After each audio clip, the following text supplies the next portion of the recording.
мен Аллахқа дуа қылам осы жерде. Аллах субханаху ва таала кім осылай бір өтірік айтып мұсылмандарға азар беріп жатқан болса, Аллах не хидаят қылсын, немесе тілін сол жерде қатырсын. Себебі мұсылмандарға азар беру деген бұл нәрсе Аллах субханаху ва тааланың алдында жасырса да тілі менен, терісі менен, аяғы менен мына тұрған жері оған куәлік береді. Қате бар ма? Айт дәлел менен, түсіндіріп бер оны. Өтірік жала жабу менен емес. Фитна қылып жатыр дейді. Кім фитна қылып жатыр? Осы адамдарды мынаған, анаған, мынаны. Мына осы уақытқа шейін сабақта отырып жатыр. Қазір 2,5 айдан бері сабақ болып жатыр. Бір адамды жамандадық осы жерде. Бір адамның атын естідіңдер ме осы жерде?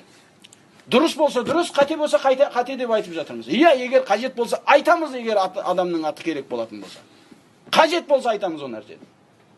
Жасырып тұрған жеріміз жоқ. Қажет болса айтамыз оның адамның атын. Амма Сирияға жібереді, әке-шешесін кәпір деп есептейді, анау мынау деп осыншалық дәрежеде беті бір қызармай тұрған біткен өтірігі барлығы.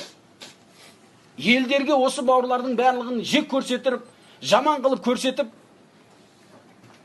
не бір жамандықтармен айтады.